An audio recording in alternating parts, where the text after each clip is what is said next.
मैं मानवीय मूल्य चुकाता चला चलूं, मैं राग और द्वेष मिटाता चला चलूं। राग और द्वेष के विजेता अरहंत वीतराग परमात्मा आगम वाणी को भाव वंदन। बोधि प्रदाता, मग्ग प्रदाता निर्ग्रंथ सद्गुरुदेव को वंदन नमन।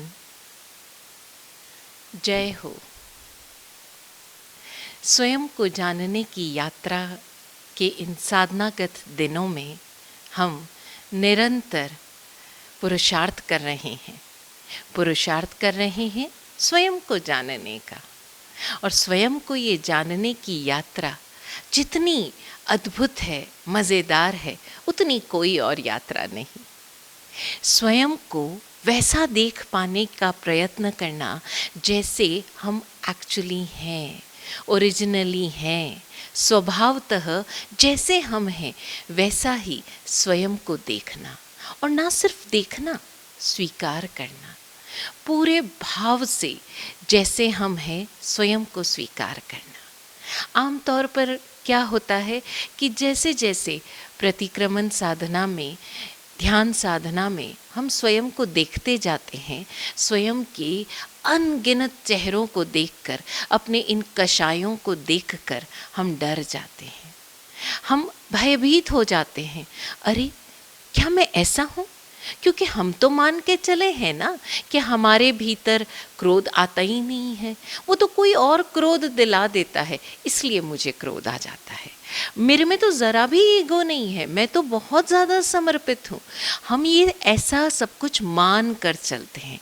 लेकिन जैसे जैसे हम निष्पक्ष होकर स्वयं को देखना शुरू करते हैं, वैसे वैसे हमारे ये मान भरे चेहरे, क्रोध से भरे हुए विकृत चेहरे, लोभी चेहरे हम जब देखते हैं तो एक बार को हम हकबका जाते हैं, हम सोच में पड़ जाते हैं, क्या ये मैं हूँ? लेकिन हम समझें, ये मैं वस्तुतः नहीं हूँ, यथार्थतः मैं ऐसा नहीं हूँ। ये मेरे मन के चित्तों के चेहरे हैं जो समय समय पर आकर मुझे बरगला देते हैं, मेरे व्यक्तित्व पर अपनी पूरी की पूरी छाप ऐसी स्ट्रॉन्ग बना लेते हैं जिससे मैं मुक्ति नहीं हो पाता हूँ। और आगम वाणी ये कहती है कि प्रतिपल यदि हम अभ्यास करें तो हम स्वयं के इन कषायों को जीत सकते हैं, जान सकते हैं। अपने इस मोह और द्रोह को हम भी जीत सकते हैं। हम सभी के भीतर अरहंत होने की योग्यता है, लेकिन अभी वो पूर्णतः उजागर नहीं हुई है। और उसे उजागर करने के लिए हमें निरंतर ये अभ्यास करना होगा। जैन दर्शन कहता है कि हर जीव में योग्यता है कि वो अरहंत हो सके, उसके भीतर वो आत्मा का परम तत्व विद्यमान है। हाँ, अभी सुप्त है, लेकिन अभ्यास से, अभ्यास यानी पुरुषार्थ से वो जागृत हो सकता है। और हम पिछले कुछ दिनों से रोज़ाना थोड़ा थोड़ा अभ्यास कर रहे हैं, baby steps on this journey. और वो बेबी स्टेप्स में आज हम फिर जाने कि हम क्या कर सकते हैं। हम जान रहे हैं परस्ती और विरोध को, हम जान रहे हैं राग और द्वेष को, हम जान रहे हैं इस मैं और पर को। तो हम ये भी जानें कि ये सब एक ही सिरे के दो छोर है ना। राग और द्वेष दोनों ही दो छोर है। अगर राग है तो द्वेष है ही, अगर द्वेष है तो राग है ही। हम ऐसा नहीं कह सकते, नहीं मेरे में थोड़ा तो मोह है, लेकिन मैं कह सकता हूँ मेरे भीतर द्रोह नहीं है। अगर मोह है तो द्रोह भी है, क्योंकि ये दोनों एक ही सिक्के के दो पहलू है, एक ही धागे के दो सिरे हैं, दो छोर हैं। और हम अपने इन राग द्वेष को जानकर उन्हें मिटाते चलें। पूज्य विराट गुरुदेव आगे कहते हैं इस गीत में, परिचय परीक्षाएं भले आती रहा करे, भले आती रहा करे, प्रतिकूलता में प्यार पनपाता चला चलूं, मैं राग और द्वेष मिटाता चला चलूं। परिचय आएंगे, परीक्षाएं आएगी, और देखिए ना, परीक्षाएं उसी को आएगी, उसी साधक को आएगी जब वो साधक तैयार होगा। ये सृष्टि का एक नियम है कि आपके समक्ष यदि परीक्षा आ रही है तो निश्चित रूप से हम वो परीक्षा देने के लिए तैयार हैं, तभी वो परीक्षा आ रही है। और परीक्षा की घड़ी आ ही इसलिए रही है ताकि हम स्वयं को देख पाएं कि क्या मैं इससे आगे बढ़ सकता हूँ। आप देखिए, हमारे एजुकेशन सिस्टम का भी तो ये पैटर्न है ना, कि जब एक बच्चा 8वीं पास कर लेता है तभी वो आगे की परीक्षा दे सकता है। ऐसा नहीं है कि वो पीछे की तो परीक्षाएं दे नहीं और सीधा 10वीं की दे। हाँ, वो दे सकता है 10वीं की, अगर उसने वाकई वो सिलेबस, वो कोर्स पूरा कर लिया हो। तो हम भी चेक करें, जब जब ये प्रतिकूल परिस्थितियां हमारे समक्ष आती है, ये परिस्थितियां हमारे समक्ष आती है, तो हम स्वयं को ये निर्देश दें कि देखो भाई, तुम तैयार हो, तुम एलिजिबल हो, इसीलिए ये परीक्षा आई है। अरे भाई, अगर आपके पास थैला ऐसा है जिसमें 5 किलो की सामग्री आ सकती है, तो प्रकृति आपको 10 किलो कैसे देगी? और 10 किलो अगर उस प्रकृति को देना है तो पहले वो आपको चेक करेगी ना, क्योंकि वेस्टेज तो होगा नहीं। तो हम यही समझें कि ये जो परिचय और परीक्षाएं हैं, ये एक तरह से हमारा रिपोर्ट कार्ड है कि हमने पिछली सीढ़ियों को पार कर लिया है और अब आगे के दरवाजे खुलने वाले हैं। और इन प्रतिकूल परिस्थितियों में हम अपने भीतर शिकायत, अपेक्षा या अवसाद, इन सब को जगह देने की बजाय प्यार को विकसित करते चलें, अपने भीतर प्रेम को पनपाते चलें, क्योंकि जब प्रेम होगा प्रतिकूल परिस्थितियों से भी, सृष्टि की हर एक शय से भी, तो वो शय आपके लिए निश्चित रूप से जीत के अवसर लेकर आएगी। और हम धीरे धीरे स्वयं को जानने की यात्रा पर आगे बढ़ते चले जाएंगे और ये यात्रा एक्सेलरेट होती जाएगी, यानी गति पकड़ती जाएगी। तभी तो हम अपने चरम लक्ष्य तक पहुंच सकते हैं। क्रोध को जीतने के लिए विराट गुरुदेव कहते हैं, माना कि क्रोध बार बार कौंधता सदा, ये क्रोध कौंधता सदा, मैं क्रोध के क्षण खमत खमाता चला चलूं, मैं राग और द्वेष मिटाता चला चलूं। प्रतिक्रमण के क्षणों में हम स्वयं का निरीक्षण कर पाते हैं कि ये क्रोध क्यों आता है। आप देखिए अपने आसपास आपको कब कब क्रोध आता है।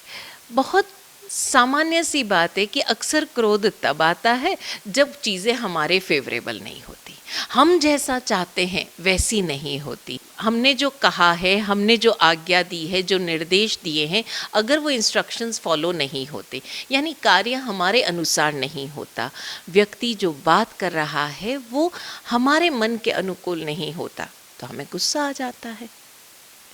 बड़ा सिंपल सा इसका जो समाधान है वो दिया विराट गुरुदेव ने।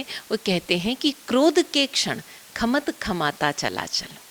हमारे आसपास जो कुछ है, परिस्थितियाँ, व्यक्ति, वस्तुएं, घटनाएं, जो कुछ है, हम उनको पूरी तरह से स्वीकार करते चलें।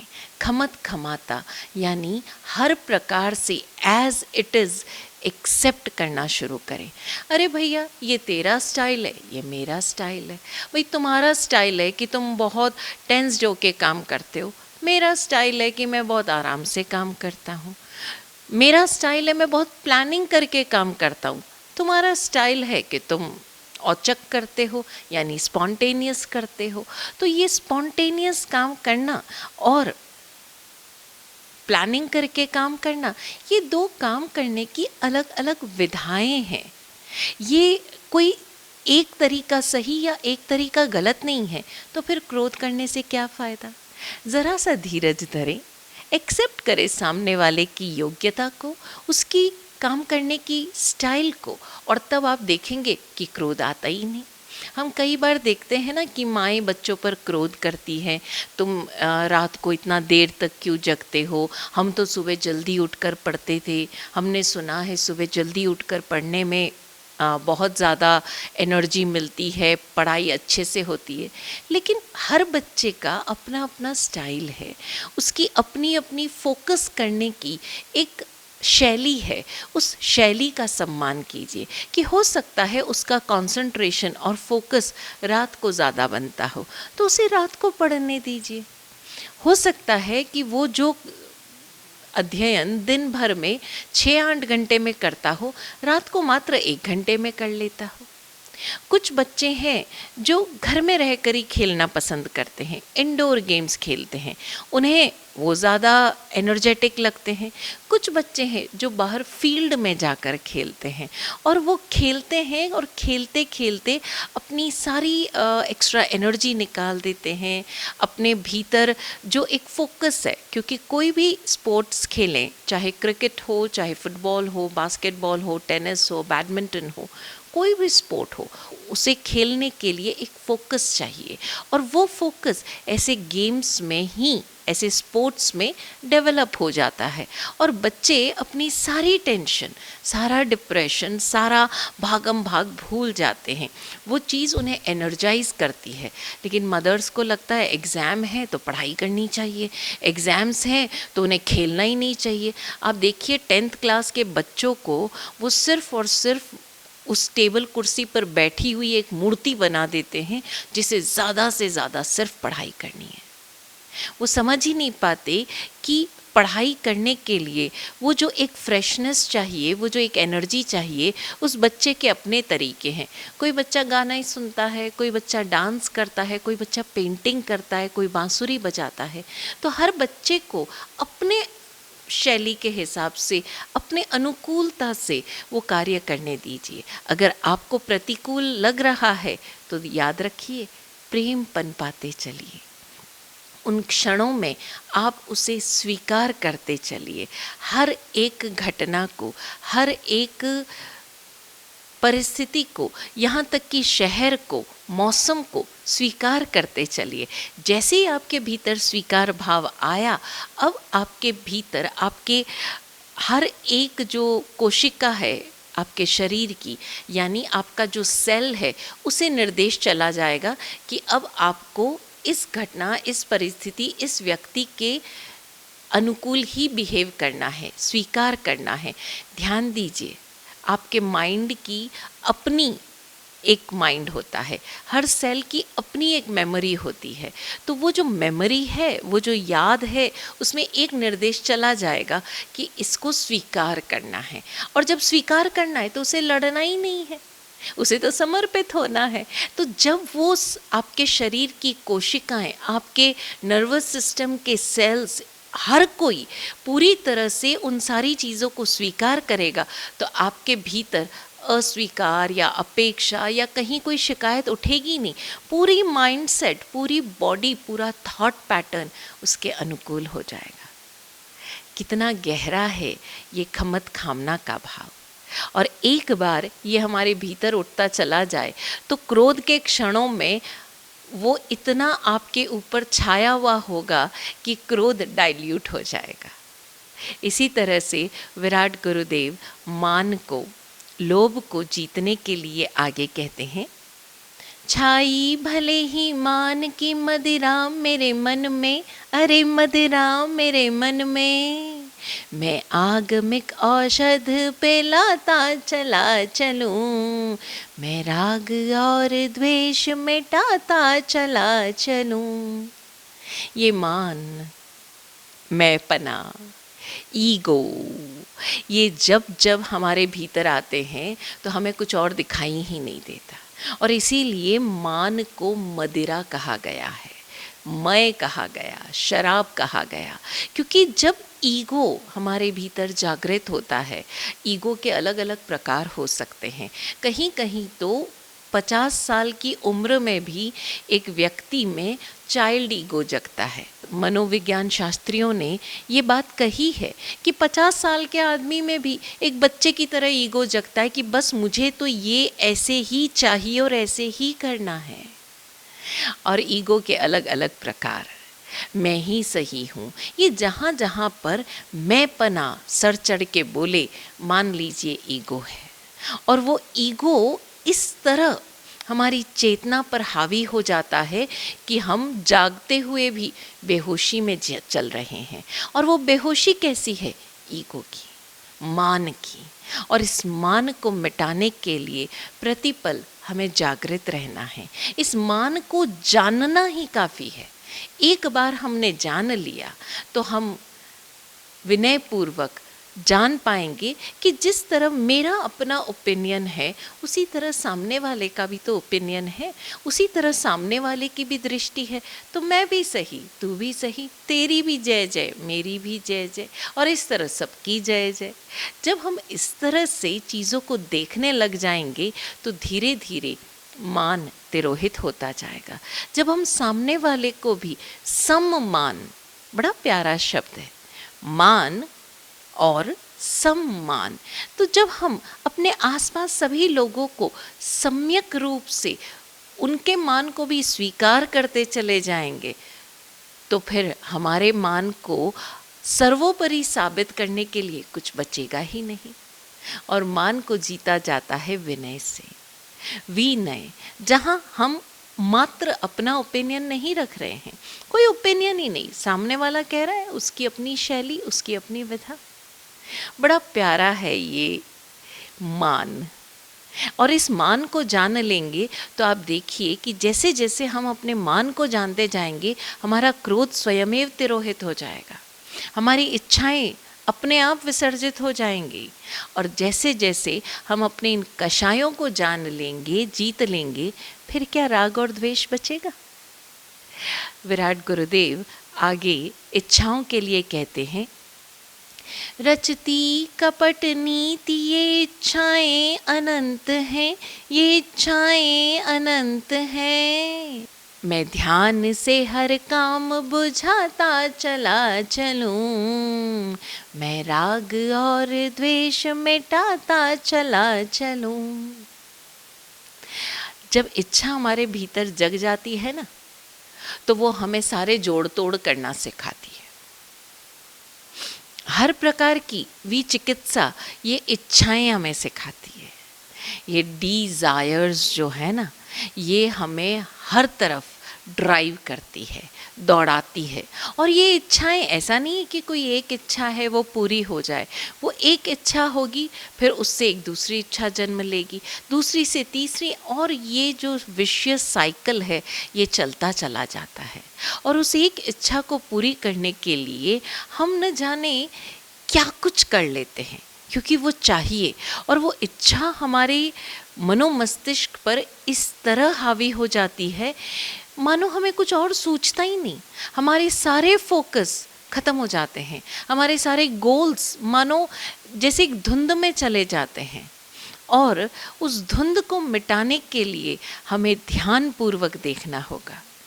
देखिए ना, यूँ अगर हम आम तौर पर देखें तो हमें धुंध में दिखाई नहीं देता, लेकिन उस फॉग में, उस धुंध में यदि हम बहुत ध्यानपूर्वक किसी एक चीज़ पर फोकस करें और उसके पास चलते चले जाएं, उस धुंध को हटाते चले जाएं, तो हमें नज़र आएगा कि धुंध केवल हमारी आँखों के सामने है, उस सत्य के सामने नहीं है। तो हम धीरे धीरे बहुत अभ्यास पूर्वक अपनी इन इच्छाओं को जानते चले जाएं, अपनी इस इच्छाओं के कोहरे को, इस इच्छाओं के धुंध से परे हम देखने का ये प्रयास करते चले जाएं। और जैसे जैसे हम अभ्यास करते चले जाएंगे, हम अपनी इन इच्छाओं के पीछे छुपे हुए अपने उस काम को जान पाएंगे। ये इच्छाएं जो हमारे भीतर, ये राग और द्वेष, ये मोह और द्रोह, ये अच्छा बुरा, सही गलत, और न जाने कितनी कितनी नई नई कपट नीतियों को जन्म देती है, ये सब स्वयमेव खत्म हो जाएंगे। विराट गुरुदेव का आभार कि वो हमें इन सारी पंक्तियों के माध्यम से खुद को देखने का बहुत आसान सा रास्ता सुझाते हैं। इसी गीत में विराट गुरुदेव आगे कहते हैं, मैं आरसी में बिंब पकड़ने सदा चला, मैं पकड़ने सदा चला, मैं आरसी को निज में रमाता चला चलूं, मैं राग और द्वेष मिटाता चला चलूं। हम स्वयं को दूसरों की नज़रों से देखते आए हैं और उस आईने में हम खुद का वो चेहरा, वो मोहरा जो हमारी इच्छाओं से प्रेरित है, जो हमारे क्रोध से प्रेरित है, जो हमारे मान से इन्फ्लुएंस्ड है, हम उनको पकड़ना चाहते हैं। हम किसी और के जैसा बनना चाहते हैं और हम दूसरों की नज़रों में खुद को साबित करना चाह रहे हैं। लेकिन विराट गुरुदेव यहाँ पर कह रहे हैं कि आज से मैं स्वयं को जानने की यात्रा पर निकला हूँ और इसलिए मैं उस आईने को, मैं उस आरसी को, मैं उस दर्पण को अपने भीतर रमाता चला चलूँ, मैं अपने आप को देखता चला चलूँ, मैं अपने भीतर उन सारे चेहरों को देखूँ और मैं उन बिंबों को पकड़ूँ नहीं, मैं उन बिंबों को छोड़ता चला जाऊँ। कैसे? तो इसी गीत के अंतिम पंक्तियों में वो कहते हैं, निरपेक्ष होकर जान लूं बंधन बचे नहीं, अरे बंधन बचे नहीं, गुरुदेव की आशीष से निज नाथ हो चलूं, मैं राग और द्वेष मिटाता चला चलूं। जब ये आईना हमारे भीतर रम जाएगा तो हम निरपेक्ष होकर, बिना अपेक्षाओं के, बिना किसी कसौटी के खुद को देख पाएंगे, जैसे हम हैं वैसे। और जब खुद को देख पाएंगे, खुद के इन क्रोध, मान, माया, लोभ को देख पाएंगे, तो हम ये जान पाएंगे कि हमारे भीतर के बंधन क्या है। और जब जान पाएंगे तभी तो छोड़ पाएंगे। जब तक हम जानेंगे ही नहीं तो छोड़ेंगे कैसे? जैसे जैसे हम अपने इन सो कॉल्ड अटैचमेंट्स को, पोजीशंस को जानेंगे, हम इन्हें छोड़ते चले जाएंगे और तब हम गुरु कृपा से निज नाथ हो जाएंगे, अपने मन के मालिक हो जाएंगे। फिर हम मन के अनुकूल या मन हमारे ऊपर अपनी मालकियत नहीं कर पाएगा, हम मन के मालिक हो जाएंगे। हम सभी निजनाथ हों। ये पर्युषण पर्व की साधना गतिशील हो, हमें अपने चरम लक्ष्य तक पहुँचाए। हम सभी निजनाथ बने, यही सद्भावना। ओम शांति।